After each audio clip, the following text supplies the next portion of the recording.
വയനാട്ടിൽ വൻ ദുരന്തം. മുണ്ടക്കൈ, അട്ടമല, ചൂരൽമല ഭാഗങ്ങളിൽ ഉരുൾപൊട്ടലിൽ മരണസംഖ്യ ഉയരുന്നു. 47 മരണം സ്ഥിരീകരിച്ചു. 11 മൃതദേഹങ്ങൾ കണ്ടെടുത്തത് മലപ്പുറം പോത്തുകൽ ചാലിയാർ പുഴയിൽ നിന്ന്. 300 കുടുംബങ്ങൾ ഒറ്റപ്പെട്ടു.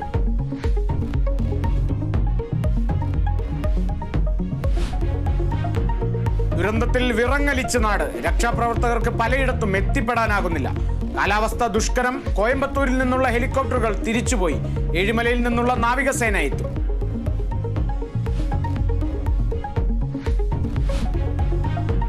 വയനാട് ഉരുൾപൊട്ടലിൽ ദുഃഖം രേഖപ്പെടുത്തി പ്രധാനമന്ത്രി.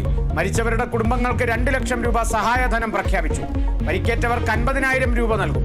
രാഹുൽ ഗാന്ധിയും പ്രിയങ്ക ഗാന്ധിയും വയനാട്ടിലേക്ക്. സംസ്ഥാനത്ത് അതിശക്തമായ മഴ തുടരുന്നു. എല്ലാ ജില്ലകൾക്കും മുന്നറിയിപ്പ്. വടക്കൻ ജില്ലകളിൽ റെഡ് അലർട്ട് പ്രഖ്യാപിച്ചു. പത്തനംതിട്ട, ആലപ്പുഴ, കോട്ടയം, എറണാകുളം, ഇടുക്കി, തൃശൂർ ജില്ലകളിൽ ഓറഞ്ച് അലർട്ട്. തൃശൂർ മലക്കപ്പാറയിൽ വീടിന് മുകളിലേക്ക് മണ്ണിടിഞ്ഞു വീണ് 2 പേർക്ക് ദാരുണാന്ത്യം. ഇടുക്കി അടിമാലിയിൽ ഓടയിൽ വീണ ഒരാളെ മരിച്ച നിലയിൽ കണ്ടെത്തി. പാരീസ് ഒളിമ്പിക്സിൽ 4ാം ദിനത്തിൽ മെഡൽ പ്രതീക്ഷകളുമായി ഇന്ത്യ. വെങ്കല മെഡൽ പോരാട്ടത്തിനായി മനു ഭാക്കർ, സരബ്ജോത് സഖ്യം ഇന്നിറങ്ങും. മത്സരം 10 മീറ്റർ എയർ പിസ്റ്റൾ മിക്സഡ് ടീമിൻ ഇവന്റിൽ. ഹോക്കിയിൽ ഇന്ത്യക്ക് എതിരാളികൾ അയർലൻഡ്.